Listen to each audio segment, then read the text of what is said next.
வாசுகி காமராஜ் வாக்குப்பதிவு மிக அதிகமாக நடந்திருக்கிறது. எஸ்ஐஆரில் வாக்கு திருட்டு என்றெல்லாம் சொல்லி போராட்டம்லாம் பண்ணாங்க. ஆனால் மக்கள் ரொம்ப ஆர்வமாக வாக்களிச்சிருக்காங்க. அதுக்கு எதுவும் தொடர்பு இருக்கா? இப்போ நீங்கள் இன்ட்ரோடக்ஷனில் சொன்ன மாதிரி சென்ற நாடாளுமன்ற தேர்தலில் வந்து 56.28% வந்து வாக்கு போலாக இருந்தது. இந்த வாட்டி பார்த்தீங்கன்னா இன்னைக்கு நடந்திருக்கு வந்து 2ஆம் கட்ட தேர்தல் தான். கிட்டத்தட்ட 122 தொகுதிகள் 20 மாவட்டங்களுக்கான தேர்தல் தான் நடந்திருக்கு. அதில் பார்த்தீங்கன்னா கிட்டத்தட்ட 65% வந்து பூர்த்தி அடைஞ்சிருக்கு. இது எதனால் இந்த முன்னேற்றம் அப்படின்னு சொல்லி பார்த்தீங்கன்னா எஸ்ஐஆர்னால தான். எலெக்ஷன் கமிஷன் வந்து ஒரு புரட்சி மாதிரி செஞ்சிருக்காங்க. உலக நாடுகளே திரும்பி பார்க்குற மாதிரி வச்சிருக்காங்க. இன்னைக்கு நீங்கள் சொன்ன மாதிரி 16 நாட்டோட 6 நாடுகள் 16 ஆமா ரெப்ரசன்டேட்டிவ்ஸ் வந்து இந்தியாவை வந்து இவங்க எலெக்ஷன் எப்படி நடத்துறாங்கன்னு பாக்குற அளவுக்கு எஸ்ஐஆர் வந்து ஒரு பெரிய புரட்சியை எலெக்ஷன் கமிஷன் வந்து பண்ணிருக்காங்க. இந்த சீர்திருத்தால பாத்தீங்கன்னா 4.8% வாக்குகள் வந்து குறைஞ்சிருக்கு. ஆனா நீங்க ஓட்டு பர்சன்டேஜ் பாத்தீங்கன்னா அதிகமாயிருக்கு. ஏன் வாக்காளர்கள் குறைஞ்சிருக்காங்க அப்படின்னா, இப்போ ஒரு பேர்ல பாத்தீங்கன்னா 20 இடத்துல வந்து அவங்களுக்கு வாக்குகள் 47 லட்சம் வாக்காளர்கள் பேர்ல இல்ல அப்படின்லாம் சொன்னாங்க. ஆமாங்க, அதெல்லாம் ரிப்பீட்டட். இப்ப பாத்தீங்கன்னா பிரேசில்ல இருக்கிற ஒரு பொண்ணோட பேர்ல இருக்கிற வாக்குகள் வந்து இங்க கிட்டத்தட்ட வந்து 20 வாக்குச்சாவடிகள்ல அவங்க பேர் இருக்கிறதா சொல்றாங்க. இப்ப இதெல்லாம் நீங்க கழிச்சு பாத்தீங்கன்னா 4.8% வந்து குறைஞ்சிருக்கு. ஆனா வாக்கு சதவீதம் வந்து அதிகமாயிருக்கு. இன்னும் வெளிநாட்டுல இருந்து வெளியூர்ல இருக்கிறவங்க எல்லாருமே இந்த எஸ்ஐஆருக்கு அப்புறம் கவர்மெண்ட் ஏதோ நமக்கு சலுகைகள்லாம் தருவாங்க அப்படிங்கிற பார்வையில வந்து இந்த வாட்டி வாக்கு அளிக்கிறதுக்கு வந்து எல்லாம் ஆர்வமா வந்திருக்காங்க.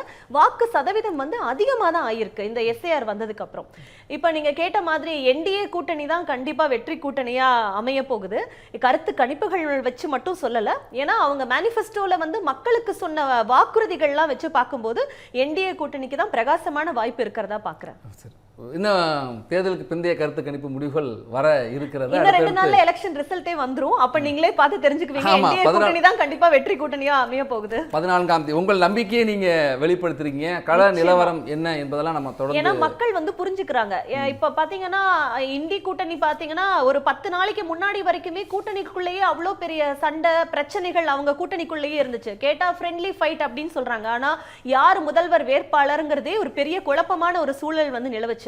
அது இல்லாம அவங்க நிறைவேற்றவே முடியாத வாக்குறுதிகள்லாம் வந்து அள்ளி தெளிச்சிருக்காங்க. இப்ப எப்படி நம்ம தமிழகத்துல வந்து திமுக அரசு வந்து வாக்குறுதிகள்லாம் கொடுத்த மாதிரி அங்க பீகார்ல வந்து இவங்க இந்தி கூட்டணிக்கான தலைவர்கள் வந்து இப்ப 2500 ரூபாய் மாதந்தோறும் கொடுக்கறதா சொல்றாங்க. அவங்க ஜேடிஏ பாத்தீங்கன்னா திரு தேஜஸ்வினி யாதவ் வந்து ஒரு வாக்குறுதி கொடுத்திருக்காங்க. இந்த வாக்குறுதி எல்லாம் பாத்தீங்கன்னா நிறைவேற்றவே முடியாத வாக்குறுதிகளா இருக்கு. ஏன்னா அந்த அளவுக்கு ரெவென்யூவும் அந்த கவர்மெண்ட் கிட்ட கிடையாது.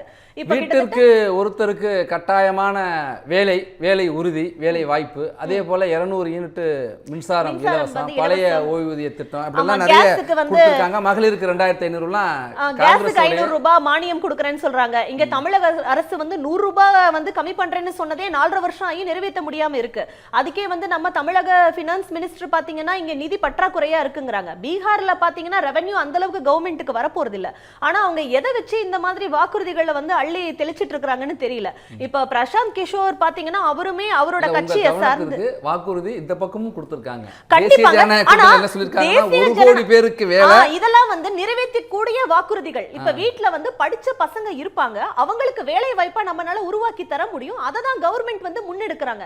இப்ப நீங்க என்டிஏல சொன்ன வாக்குறுதிகள் எல்லாம் பாத்தீங்கன்னா நிறைவேற்றக்கூடிய வாக்குறுதிகள். நம்ம விரிவா பேசலாம். வாக்குறுதி எல்லாம் என்ன நேரம் நிறைய இருக்கு, நம்ம விரிவா பேசலாம். திருமிகு வாசுகி, இதை எப்படி பார்க்கிறீங்க?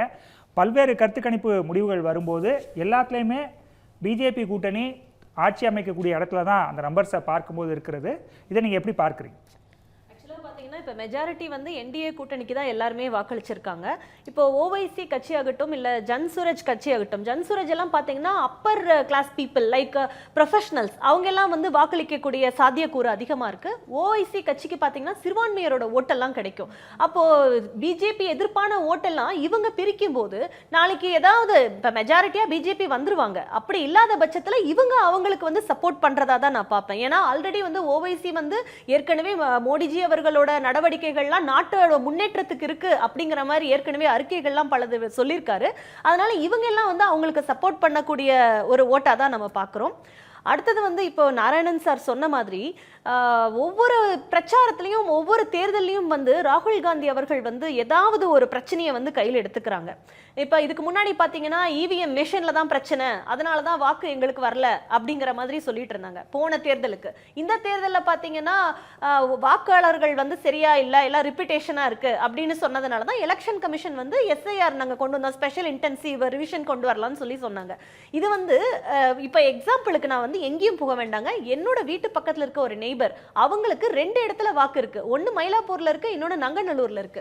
அவங்க எலெக்ஷன் கமிஷன்ல போன எலெக்ஷன் அப்பவே வந்து ரிட்டன்ல வந்து கம்ப்ளைண்டே எழுதி கொடுத்திருக்காங்க. நமக்கு கண்ணுக்கு தெரிஞ்ச அங்கங்க கொடுத்துட்டு தான் இருக்காங்க, நமக்கு வந்து சரியா தெரியறது இல்ல. அப்போ இது வந்து நம்ம யாரும் கம்ப்ளைண்ட் கொடுக்கலன்னு சந்திரசேகர் சார் தான் சொல்லிட்டு இருக்காங்க. ஆனா கம்ப்ளைண்ட்ஸ் எல்லாம் எலெக்ஷன் கமிஷனுக்கு போய்கிட்டு தான் இருக்கு. அதுக்கான தீர்வா தான் இப்ப எஸ்ஐஆர் வந்து அவங்க கொண்டு வந்திருக்கிறதா தான் பாக்குறோம். இப்ப பாத்தீங்கன்னா இன்னைக்கு திமுக ஆகட்டும் காங்கிரஸ் ஆகட்டும் இவங்க எல்லாரும் சேர்ந்து இன்னைக்கு எல்லா இடத்துலயும் போராட்டம், எஸ்ஐஆருக்கு எதிர்ப்பா போராட்டம் நடத்திட்டு இருக்காங்க. ஆனா சுப்ரீம் கோர்ட் வந்து மிக தெளிவா சொல்லியிருக்காங்க, நீங்க வந்து எந்த ஹைகோர்ட்டும் வந்து ஸ்டே கொடுக்காதீங்க. சுப்ரீம் கோர்ட்ல வந்து இது ரொம்ப தெளிவா வந்து இதை நிச்சயமா கண்டினியூ பண்ணுங்க, எஸ்ஐஆர் வந்து நீங்க எல்லா இடத்துலயும் தொடருங்க, எங்கேயும் நீங்க ஸ்டே கொடுக்காதீங்கன்னு சொல்லியிருக்காங்க. ஏன்னா உச்சநீதிமன்றம் வழக்கு ஆமாங்க இன்னும் 2 வாரம் கழிச்சு அட்ஜர்ன்மெண்ட் கொடுத்திருக்காங்க. ஆனா அவங்க எங்கேயுமே வந்து உயர்நீதிமன்றத்துல வந்து நீங்க எங்கேயும் ஸ்டே வாங்கிடாதீங்க, ஆமா ஸ்டே கொடுக்க கூடாது, எஸ்ஐஆர் வந்து ஒர்க் வந்து கண்டினியூ பண்ணுங்க அப்படின்னு இருக்காங்க. ஏன்னா இப்ப டெக்னாலஜி ரொம்ப ரொம்ப வளர்ந்துருச்சு. அதனால இப்ப சார் நாராயணன் சார் சொல்ற மாதிரி 1 மாசங்கிறதே வந்து ஒரு நல்ல போதிய அளவான டைம் தான். எல்லாரும் கரெக்ட்டா அவங்க வேலையை பார்த்தாங்கன்னா அத நம்ம நிறைய பேசிட்டோம். நம்ம பீகார் முடிவு சார்ந்தே நம்ம நிறைய போகலாம். வாசி, இப்போ முடிவுகள் அடுத்தடுத்து வர்ற கணிப்புகளில் என்டிஏவுக்கு இன்னும் இடங்கள் அதிகரிச்சுக்கிட்டே இருக்குது, காங்கிரஸ் கூட்டணிக்கு எண்ணிக்கை குறைஞ்சிக்கிட்டே இருக்குது. இப்போ தேர்தல் வாக்குறுதி மிக முக்கியமாக இடம்பெற்றது. அதில் பார்த்தீங்கன்னாக்கா என்டிஏவை பொறுத்த வரைக்கும் 1 கோடி பேருக்கு வேலை, 5 லட்சம் ரூபாய் வரைக்கும் இலவச சிகிச்சை, கேஜி முதல் பிஜி வரை இலவச கல்வி, காலை உணவு, இலவச ரேஷன், பெண்களுக்கு 10 லட்ச ரூபா அந்த தொழில் தொடங்குறதுக்கு அப்படி சொன்னாங்க. இந்த பக்கம் ஆர்ஜேடி கூட்டணி என்ன சொன்னாங்கன்னா வீட்டுக்கு ஒருவருக்கு வேலை, மகளிருக்கு 2500 ரூபாய் மாதம், அப்புறம் பழைய ஓய்வூதிய திட்டம், 200 யூனிட் மின்சாரம், இபிசி வந்து 500 ரூபாய் மானியம் கொடுக்கணும். ஆமா, இபிசி 30% இடஒதுக்கீடு சொன்னாங்க.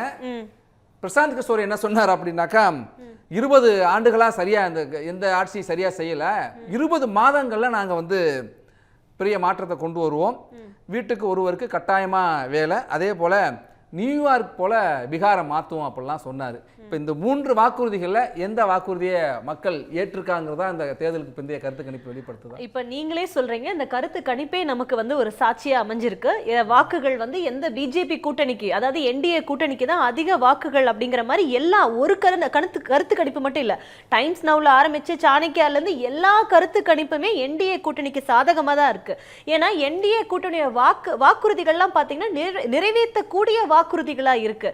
இது வந்து இப்போ இவங்க பாத்தீங்கன்னா இந்தி கூட்டணியில தேஜஸ்வினி யாதவ் ஆகட்டும் இல்ல லல்லு பிரசாத் யாதவ் ஆகட்டும் மக்கள் வந்து அவங்க மேல ஒரு அதிருப்தியில இருக்காங்க. அவங்க முன்னாடி செஞ்ச ஊழல்கள் ஆகட்டும், இப்போ 1990 பாத்தீங்கன்னா கால்நடை ஊழல் ஆரம்பிச்சு அவர் 2004 இருந்து 2009 வரைக்கும் திரு லல்லு பிரசாத் யாதவ் வந்து யூனியன் மினிஸ்டர் ஆஃப் ரயில்வேஸ்ல இருந்தப்போ அவங்க பண்ண ஊழல் ஆகட்டும், இதனால வந்து மக்கள் வந்து பெருவாரியா அதிருப்தி அடைஞ்சிருக்காங்க. அதனால அவங்க வந்து ஒரு தலை சிறந்த லீடரா வந்து மோடிஜி அவர்களை பாக்குறாங்க. அவங்க வந்து நாட்டுக்கு இப்ப எலெக்ஷனுக்கு முன்னாடி இருந்தே அதாவது அவங்க என்னென்னலாம் மேனிஃபெஸ்டோல சொல்லியிருக்காங்களோ அதுக்கு அது சொல்லாததையும் மக்களுக்காக நலத்திட்டங்களை ஆல்ரெடி செய்ய ஆரம்பிச்சிட்டாங்க. நிதிஷ்குமார் அரசு வந்து எல்லாமே மக்களுக்கு என்னென்ன தேவை, இப்ப பெண்களுக்கு வந்து நம்ம எப்படி சுய உதவிக்குழு இங்க இருக்காங்க அந்த மாதிரி அங்க இருக்கிற பினான்சியல் எய்டெல்லாம் வந்து பண்ணி சிறு தொழில் முனைவோருக்கு, பெண் தொழில் முனைவோருக்கெல்லாம் வந்து கடன் கொடுத்திருக்காங்க, 2 லட்சம் ரூபாய் லோன் கொடுத்திருக்காங்க, பேக்வர்ட் கிளாஸுக்கெல்லாம் வந்து அண்டர் பிரிவிலேஜுக்கெல்லாம் வந்து 10 lakhs லோன் கொடுத்திருக்காங்க, 1 லட்சம் கோடி வந்து அக்ரிகல்ச்சரல் இன்ஃப்ராஸ்ட்ரக்சர் பண்ணியிருக்காங்க, சேட்டலைட் டவுன்ஷிப் ஃபெசிலிட்டிஸ் பண்ணியிருக்காங்க, இதெல்லாம் ஆல்ரெடி பண்ண ஆரம்பிச்சிட்டாங்க. இன்டர்நேஷனல் ஏர்போர்ட் வந்து விரிவாக்கம் பண்ணியிருக்காங்க பீகார்ல. இந்த மாதிரி பல நல திட்டங்கள் எல்லாம் வந்து நாட்டுக்கு வந்து கொடுக்க ஆரம்பிச்சிட்டாங்க பிஜேபி அரசு, பிஜேபி நிதிஷ்குமார் அரசு வந்து கொடுக்க ஆரம்பிச்சிட்டாங்க. இதெல்லாம் பார்க்கும்போது மக்களுக்கு வந்து ஒரு நம்பிக்கை வர ஆரம்பிக்குது. ஓகே, ஏற்கனவே இவங்க வந்து செய்ய ஆரம்பிச்சிட்டாங்க அப்படின்ட்டு. இப்போ பீகார்ல பாத்தீங்கன்னா காட்டாட்சி அப்படிங்கிற மாதிரி ஒரு டேர்ம் சொல்லுவாங்க. இப்போ நம்ம லல்லு பிரசாத் யாதவ் அவங்களோட ஆட்சியை வந்து நிதிஷ்குமார் கட்சி வந்து காட்டாட்சி கொடுத்தது அப்படிங்கிற மாதிரி ஒரு எலெக்ஷன் இதுல வந்து மேனிஃபெஸ்டோல வச்சு அவங்க வந்து பிரச்சாரமா பண்ணுனாங்க. இவங்க வந்து நிறைய ஊழல் செஞ்சிருக்காங்க, இவங்க செஞ்ச ஊழல் எல்லாம் எடுத்து வச்சு மக்களுக்கு வந்து அதிருப்தி ஆயிடுச்சு. இப்ப ரயில்வே ஹோட்டல்ஸ்ல வந்து லேண்டுக்கு பதிலா இப்ப இங்க பாத்தீங்கன்னா வேலை கொடுக்கறேன் அப்படின்னா 25 ல இருந்து 30 லட்சம் ரூபாய் நம்ம மினிஸ்டர்ஸ் கலெக்ட் பண்ற மாதிரி அங்க வந்து லேண்ட் வாங்குனாங்க. இப்ப ரயில்வே ஹோட்டல் ஒப்பந்தத்துக்கு வந்து நிலங்களை வந்து பாட்னால மெயினான இடத்துல பாட்னால இருக்கிற இடத்துல வந்து லாலு பிரசாத் யாதவ் குடும்பத்தை சேர்ந்த நபர்கள் பேர்லயே வந்து பத்திரப்பதிவு நடந்துருச்சு. இதெல்லாம் வந்து பீகார் மக்கள் மத்தியில வந்து அதிருப்தியை உண்டு பண்ணதுனால இந்த ஆட்சியை வந்து அப்புறப்படுத்தணும்னு மக்கள் ஒரு முடிவுக்கு வந்துட்டாங்க. அதோட ரிசல்ட்டா தான் இந்த போல் வந்து நமக்கு காமிக்குது. எல்லாமே வந்து என்டிஏ கூட்டணிக்கு தான் அதிக வாக்குகள் வந்து கொடுத்திருக்கிறதா பாக்குறோம். சரி, நீங்க சொல்ற குற்றச்சாட்டுகள்லாம் வைத்து பார்த்தாலும் கூட அப்ப இன்னமும் பீகார்ல லல்லு பிரசாத் யாதவனுடைய குடும்பத்திற்கான ஆதிக்கம் இருக்குங்கிறது தான் கொஞ்சம் இடமும் வந்துகிட்டே இருக்கு.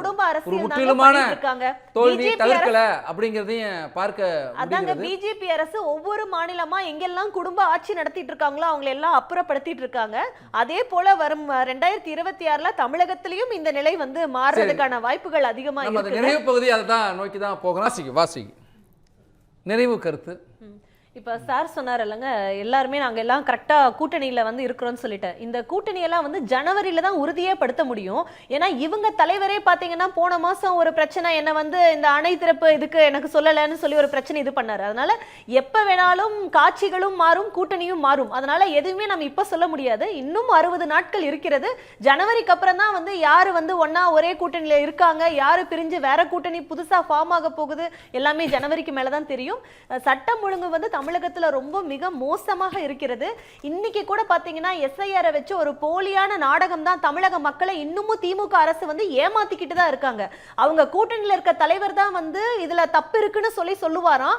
அதனால வந்து எலெக்ஷன் கமிஷன் சரி ஓகே நாங்க அக்செப்ட் பண்ணிக்கிறோம், திருத்தத்தை கொண்டு வரணும்னு சொன்னா அது திருத்தத்தை வேண்டாம்னு சொல்லிட்டு இவங்களே சுப்ரீம் கோர்ட்டுக்கும் போய் நிப்பாங்களாம். ஆக மக்களை வந்து இன்னும் முட்டாளாகவே வச்சிட்டு இருக்கணும் தான் திமுக அரசு நினைக்கிறாங்க. இதுக்கு கண்டிப்பா முற்றுப்புள்ளி வைக்கும் விதமா 2026ஆம் ஆண்டில் என்டிஏ கூட்டணி வந்து மாபெரும் வெற்றி கூட்டணியாக அமையும் என்றது மாற்று கருத்தே கிடையாதுங்க. நன்றி.